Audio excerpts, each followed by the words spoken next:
السلام علیکم دوستو، کیسے ہیں؟ امید کرتے ہیں سب خیریت سے ہوں گے۔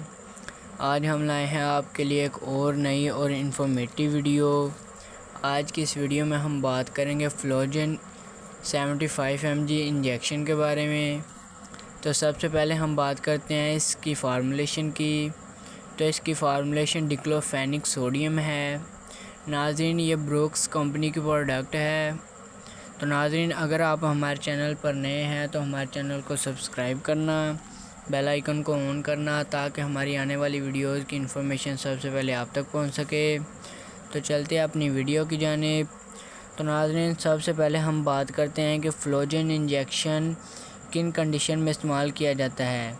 ناظرین، یہ ایک پین کلر انجیکشن ہے، اس لیے اسے درد کو ختم کرنے کے لیے استعمال کروایا جاتا ہے، اور اس کے علاوہ یہ مختلف قسم کے درد یعنی کہ ہڈی کے ٹوٹنے کے بعد ہونے والا درد، اور اس کے علاوہ کمر کے درد اور مسلز کے کھچاؤ، جسم میں ہونے والے درد وغیرہ کو کم یا پھر ختم کرنے کے لیے ہم فلوجن انجیکشن کا استعمال کر سکتے ہیں، اور اس کے علاوہ یہ گردے میں ہونے والے درد کو ختم کرنے کے لیے بھی استعمال کروایا جاتا ہے۔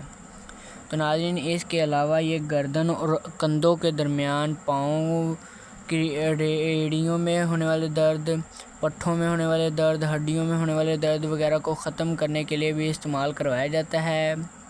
تو ناظرین، اب ہم بات کرتے ہیں کہ اس انجیکشن سے ہمیں کون کون سے سائیڈ ایفیکٹ ہو سکتے ہیں۔ تو ناظرین، اس انجیکشن کے زیادہ تر استعمال کرنے سے ہمیں یعنی کہ خالی پیٹ استعمال کرنے سے ہمیں اور بھی نقصان ہو سکتے ہیں، جن میں چند ایک یہ ہیں: الٹی کی کیفیت ہو سکتی ہے، متلی کی کیفیت ہو سکتی ہے، اور اس کے علاوہ ہمارا معدہ خراب ہو سکتا ہے، اور لوز موشن وغیرہ لگ سکتے ہیں۔ یہ اس کے سائیڈ ایفیکٹ ہیں۔ تو ناظرین، یہ انجیکشن آئی ایم کی صورت میں پایا جاتا ہے، یعنی کہ یہ آئی ایم مطلب یعنی کہ گوشت میں لگانے کے لیے استعمال کیا جاتا ہے۔ اس انجیکشن کو ہم وین میں یعنی کہ ناڑ میں نہیں لگا سکتے، اس لیے ہمیں چاہیے کہ یہ انجیکشن صرف گوشت میں لگایا جائے۔ اگر گوشت کے بغیر ہم ناڑ میں لگاتے ہیں تو اس کے اور بھی زیادہ نقصان یعنی کہ سائیڈ ایفیکٹ خطرناک ہو سکتے ہیں۔ تو ناظرین، اب ہم بات کرتے ہیں کہ اس انجیکشن کا استعمال کن مریضوں کو نہیں کروایا جاتا، یعنی کہ ان میں معدے کے مریض، حاملہ خواتین اور دودھ پلانے والی خواتین وغیرہ کو اس کا استعمال نہیں کروایا جاتا۔ اور ناظرین، اب ہم بات کرتے ہیں کہ اس انجیکشن کی کتنی مقدار ہم استعمال کر سکتے ہیں۔ تو ناظرین، اس انجیکشن کو ہم صرف اور صرف پین کی صورت میں ہی استعمال کر سکتے ہیں، اور اس کی مقدار کا جو تعین ہے وہ صرف ڈاکٹر حضرات ہی کر سکتے ہیں۔